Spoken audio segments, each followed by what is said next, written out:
Ayer la legisladora morenista Mónica Fernández les aplicó la misma receta, le recordó a esa oposición que todavía está aturdida, incrédula, enojada por lo que pasó el 2 de junio en las urnas, le recordó que son unos hipócritas y que están tratando de vendernos mentiras. Por favor, creo que tenemos el video, J, por favor, don Vicente. Don Es David, que discúlpeme, es es que estaba una con Vicente. discusión sin sentido. Entiendo perfectamente que la oposición, porque se ha venido manifestando aquí desde los últimos años, diciendo y tergiversando las cosas y hablando de que va a haber una sobrerepresentación. A ver, perdónenme, pero no hay ninguna discusión. La ley es la ley. La ley dice que se asignan por partido político, no por ninguna otra cosa. Antiguamente en la ley decía que se asignaba por coaliciones, pero ellos precisamente cambiaron la ley, no ahorita, sino hace años, no en esta legislatura, hace años, para que las plurinominales se asignaran de acuerdo a partidos políticos. Así lo dice la ley tal cual. La discusión no es legal.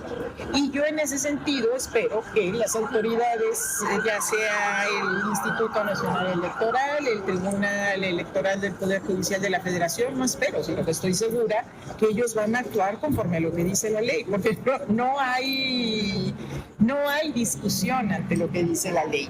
¿Qué es lo que está pasando? Que bueno, pues están desesperados, o sea, no se esperaban una derrota tan grande como la que tuvieron el 2 de junio y en ese sentido pues están tratando de hacer otra vez argucias, artimañas, desinformar diciendo que se están haciendo tretas y trucos para que haya una sobrerepresentación. Eso no es cierto. La ley es la ley y está muy clara. Hace unos días, creo que ayer, acabo de oír en una noticia de que la senadora Xóchitl acaba de proponer de que haya un juicio ciudadano, y que el 2 de junio no hubo un juicio ciudadano. O sea, el 2 de junio hubo un juicio ciudadano donde salieron más de 36 millones de personas a decir que no están de acuerdo con lo que ellos proponen, que no están de acuerdo con lo que ellos quieren. Hay gente que sí está de acuerdo con ellos, pero no son la mayoría, y eso es un juicio ciudadano. ¿Por qué vamos a despreciar a la voluntad de la población cuando se expresa libremente en las urnas? O sea, eso no es posible. Tenemos consultas populares, promovidas por nosotros, tenemos revocación del mandato promovidos por nosotros. O sea, ¿para qué quiere otra figura? Pues son estrategias mediáticas que hacen para confundir, para tratar de llamar la atención, para decir, no, sobre representación no hay porque la ley así lo manifiesta. Debieron haberse puesto abusados cuando hicieron esos cambios a la ley, o sea, que no saben lo que votan. Entonces, ellos fueron los que hicieron los cambios, la ley es muy clara. Entonces, aquí todavía hace unos días vino una senadora y dijo que la discusión, dijo, no, esto no es una discusión legal, no vamos a hablar de legalidad, porque eso no tiene caso. Bueno, sí, no tiene caso porque la ley dice muy claramente que se asignan los espacios plurinominales por partido político. Así de sencillo. Y déjeme decirle, mire, es que tiene razón, hay una discusión que no debía haber. La ley es muy clara en la repartición de las 200 diputaciones plurinominales y 32 senadurías.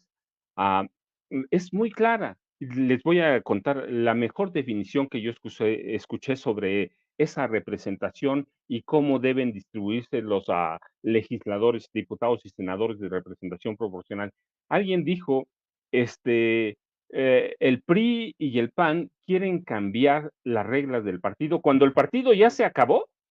Pudieron haberlo hecho en 2023, pudieron haberlo hecho antes de las elecciones, pero como no tenían la certeza de lo que iba a pasar, creían que iban a ganar, de veras estaban convencidos. Yo recuerdo discusiones a las que fui o mesas a las que me invitaron, en las que esos periodistas del viejo régimen decían que Xóchitl iba a ganar por lo menos con 5 puntos porcentuales. Otros decían que iba a perder por 5 puntos, pero que eso les iba a servir para impugnar la elección y pedir la o exigir la nulidad de esta elección y hacer la nueva cuenta, pero no esperaban perder de la forma que lo hicieron. Y solo para rematarlos ayer, la Sala Superior del Tribunal Electoral del Poder Judicial de la Federación confirmó por mayoría de votos el resultado de los cómputos en 161 distritos electorales federales impugnados y relacionados con la renovación del personal del titular de la presidencia de los Estados Unidos mexicanos. Resolvió 240 juicios de inconformidad de la elección presidencial del 2 de junio y se consideró que las peticiones de nulidad de votación por parte de los partidos políticos opositores no estaban, son infundadas e inoperantes. Así que está validada la elección presidencial, está prácticamente validada la elección del plan C, pero vamos a tener opositores para un rato. No lo van a entender, no, todavía no les cae el 20 de lo que pasó el 2 de junio y de veras, de pronto es así como traumático, o debe ser como traumático.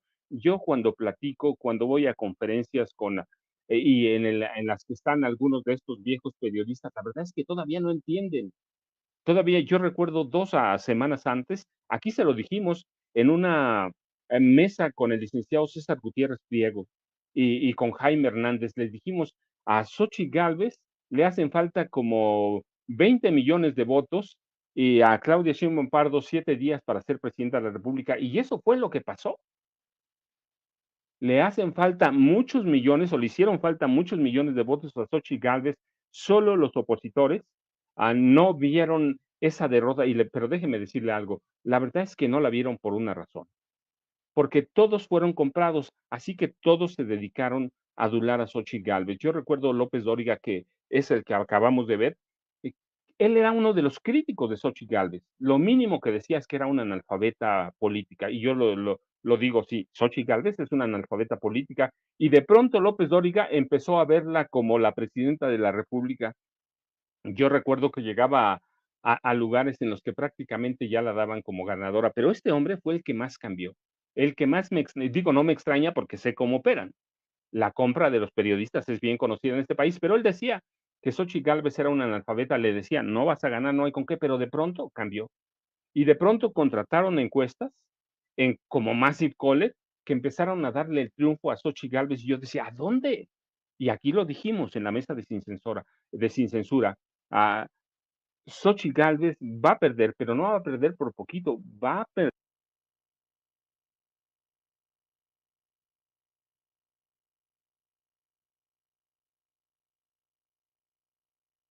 pasar Maximiliano Cortázar y Claudio X González Guajardo. Tienen un problema, que no saben leer las encuestas, no los resultados, ¿eh?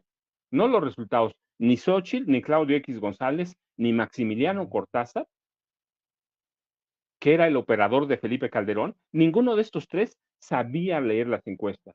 Sí, leían los resultados, ¿sí? Claudia Sheinbaum Pardo va a ganar por tanto porcentaje, no, pero eso sí cuenta, pero no es todo, ¿eh? Las que la gente casi no ve. Por ejemplo, había uno que era muy constante, por lo menos 60% de la población de este país, y en algunos casos hasta 70, jamás votaría por el Partido Revolucionario Institucional. Y también por el PAN, tenía cualquier cantidad de porcentajes que jamás votarían por el PAN, y ya no digamos por el PRD.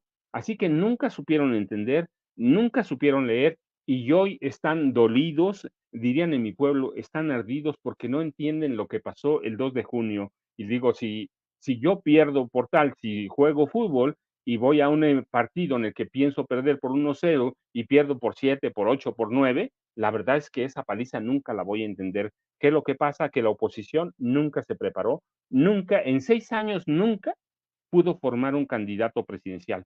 Nunca lo encontró, nunca lo entendió, y al final, yo lo dije aquí, de ver, muchas veces lo dije, el presidente López Obrador es un zorro, y es un zorro por inteligente. Él les fabricó a Xochitl Gálvez Ruiz y sabía lo que estaba haciendo. López Obrador se las fue metiendo subliminalmente, se las fue metiendo en el inconsciente o en el subconsciente, como lo dicen, Y de pronto, ellos encontraron que Xóchitl Gálvez Ruiz, una mujer, una política, analfabeta políticamente hablando. Una mujer que no, yo recuerdo conferencias en las que tenía que preguntarle a Marco Cortés, a Mendoza, el dirigente nacional del PAN, le hacía preguntas como, ¿qué es un poder fáctico en este país? No sabía, pero otras preguntas igual de básicas, ¿eh?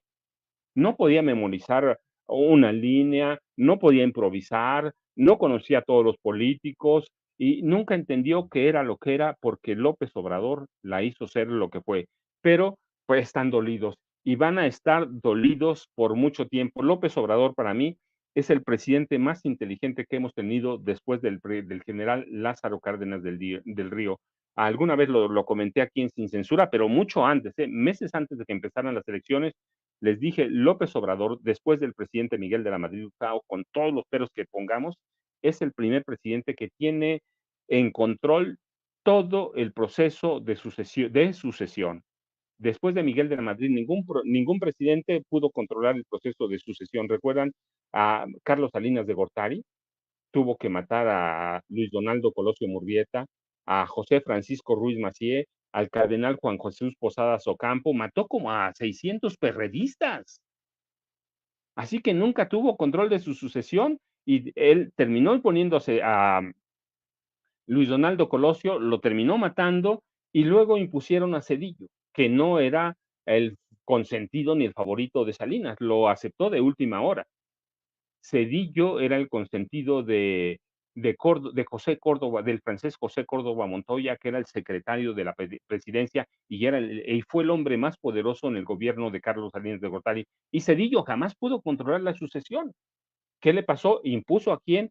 A Francisco Labastida Ochoa, y Francisco Labastida Ochoa perdió con quién? Con Vicente Fox Quesada. Y Vicente Fox Quesada no pudo controlar la sucesión. ¿Por qué? Porque el favorito de Fox era Santiago Krill Miranda.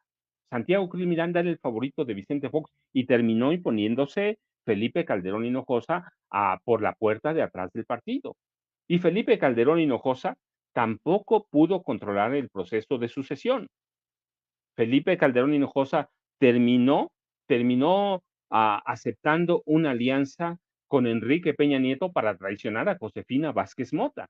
Y Josefina Vázquez Mota perdió, claro que le convino perder porque nunca iba a ganar. Y cuando llegó Enrique Peña Nieto a la presidencia, le entregó nada más, le regaló 1,000 millones de pesos para una asociación que supuestamente ayudaba a migrantes y que desaparecieron, se esfumaron los 1,000 millones. Y Peña ya lo conocemos, no les platico qué fue su presidencia, porque Peña es el personaje por lo menos de 3 de mis libros. Yo dije en 2009, cuando nadie lo conocía y que era gobernador del Estado de México, dije, va a ser el presidente va a ser candidato presidencial del PRI, va a ser presidente de la República y va a ser un gran ladrón, además de que es un asesino. Y es un asesino, es un ladrón y es un capo del narcotráfico. Lo dije en 2009, 2009 y 2010. Y luego lo ratifiqué en un libro en 2012 que se llama AMLO, mitos, mentiras y secretos. Desde 2009 dije que era un gran ladrón. Documenté con nombres, apellidos, cómo se robaba el dinero, cómo desaparecían el dinero de las arcas del gobierno del Estado de México. Así que dije, no va a ser diferente como presidente de la República. Y una vez que llegó a la presidencia, pues fue un ladrón, es un ladrón, pero pues está escondido y refugiado en España, como está Carlos Salinas de Gortari, como está Felipe Calderón Hinojosa. Así que ningún presidente tuvo el control de la sucesión hasta que llegó Andrés Manuel López Obrador. Y López Obrador no ha tenido que hacer nada, la verdad. Es un hombre inteligente, solo tuvo que trabajar. La verdad es que ha trabajado mucho. ¿Podemos encontrarle muchos peros? Sí, la verdad, muchos. Hay que criticar mucho de la administración de López Obrador, sí, pero es un hombre que ha trabajado. Es un hombre que logró redistribuir un poco la riqueza de este país. Hace falta, después de 70 años de PRI-PAN, hacen falta muchas cosas, pero yo les he platicado. eh, por ejemplo, hasta el gobierno de Enrique Peña Nieto, cada año los empresarios dejaban o recibían beneficios del fisco solo en cuestiones fiscales por 600,000 millones de pesos. 600,000 más otros regalos que recibían. Esos 600,000 hoy, ¿a dónde están? En las manos de adultos mayores, de estudiantes, de discapacitados, Es decir, el dinero se redistribuyó y es un hombre que ha construido, después de Luis Echeverría Álvarez en los 70, después de Luis Echeverría Álvarez, ningún presidente, y Luis Echeverría con todo lo que se robó, que fue un gran ladrón. Luis Echeverría fue el presidente que empezó las grandes deudas en este país. Cuando él llegó a la presidencia de la República, la deuda externa de este país era de 3,000 millones de dólares, más o menos, poco más, 3,500, pero en los 3,000 rondaba la deuda externa de este país. Cuando Luis Echeverría se fue, sobrepasaba 20,000 millones de dólares. Además que fue un gran ladrón, déjenme decirles, él desarrolló el proyecto Cancún, que era un proyecto de Gustavo Díaz Ordaz, pero lo desarrolló Luis Echeverría y que lo conocía como secretario de Gobernación. Con el tiempo se descubrió y se documentó que él y su esposa y su familia se quedaron con algunos de los mejores terrenos de Cancún y de Playa del Carmen y luego hasta Cuernavaca. Pero fue un tipo que finalmente construyó. Me guste o no, Luis Echeverría construyó. Después de Luis Echeverría, bien poquitas obras, casi nada. Portillo lo intentó, pero ya saben, fue el primer ladrón en miles y miles de millones de dólares, miles y miles. Su esposa, su mamá, sus hijos, todos fueron ladrones. El huachicol, se los he comentado, empezó con el hijo de José López Portillo. Él le ordenó a Jorge Díaz Serranos, cuando era director general de Pemex, instalar válvulas clandestinas en instalaciones de Pemex por todo el país para robarse el combustible. Yo documenté alguna vez para un libro cómo en algún momento José Ramón, porque así se llama el hijo que vive ahora en Londres, José Ramón López Portillo y Romano, José Ramón López Portillo Romano, ordenó cargar a un buque con combustible clandestino que valía 100 millones de dólares. Ese buque lo fue a vender al mercado, a los mercados negros del crudo que están en Rotterdam, y los 100 millones ingresaron a las cuentas de su tía Margarita, así de un plumazo, pero no construyó. Y hasta que llegó Andrés Manuel López Obrador, que ha construido trenes, aeropuertos, a, carreteras, ha redistribuido la riqueza, construyó universidades. Sí, hay muchas cosas, yo lo he dicho, pero él lo ha dicho, no solo yo, quedan pendientes la violencia, lo ha dicho, por ejemplo, la extorsión, él lo dijo reciente, 2, 3 semanas en una conferencia mañanera, no pudimos acabar con la corrupción, con la extorsión, y eso significa delincuencia organizada. Y ningún presidente, que es un punto bien importante desde Miguel Alemán Valdés, hizo el propósito de formar una policía nacional, ninguno hasta que llegó López Obrador. En algún momento Calderón lo intentó, pero quería Felipe Calderón que Genaro García Luna fuera el director o coordinador vitalicio de lo que sería esa Policía Nacional. Imagínense, Genaro García Luna, director o jefe vitalicio de una Policía Nacional, pues seríamos un país, el país del narco. Y López Obrador hoy ha sentado las bases para formar una Policía Nacional, la llamamos Guardia Nacional, que después servirá para formar a policías en los estados, a policías en los municipios y a partir de ahí empezar a combatir el narcotráfico como debe ser y la violencia, aunque él sienta las bases. ¿Para qué? Para combatir esos problemas a través de la distribución de la riqueza. ¿Faltan? Sí, también falta una política de comunicación social, ayer lo dije. Es decir, faltan muchas cosas, pero no podía ser en 6 años lo que destruyeron y se robaron aquellos hombres del PRI del PAN en 70 años. Yo, la verdad, si López Obrador apareciera otra vez en la boleta, votaría por él. Sé que se va y eso es una pena, se va el 1 de octubre, el 30 de septiembre próximo, es decir, estamos a nada, a menos de 55 días de que termine su gobierno, termina el 30 de septiembre de 2024, el 1 de octubre es la ceremonia de cambio de poderes, le colocan la banda de presidencial a Claudia Sheinbaum Pardo y él se va a su rancho en Palenque. Yo le creo, estoy convencido que es un hombre de palabra, le podemos encontrar muchas cosas como a todos, es un ser humano, pero es el político para mí más destacado después del general Lázaro Cárdenas, que no me tocó, pero les tocó a mis papás. Yo recuerdo cómo mis papás se dirigían al recuerdo de Lázaro Cárdenas y lo llamaban, algunos, por ejemplo, mis abuelos lo llamaban Tata Lázaro, a tíos míos lo seguían llamando Tata Lázaro cuando yo era jovencito y mis abuelos ya eran, mis tíos o mis abuelos eran viejos, pero lo llamaban Tata Lázaro y debe ser por algo, por todo lo que hizo el general. Así que López Obrador para mí recupera la figura de Tata Lázaro y se convierte en un político que va a ser criticado, va a ser cuestionado, sí. ¿Por qué? Porque tiene muchos enemigos, toda la vieja prensa. Pero es un hombre que les ganó en 18, les ganó en 24 y logró imponer un proyecto que ningún presidente pudo hacer.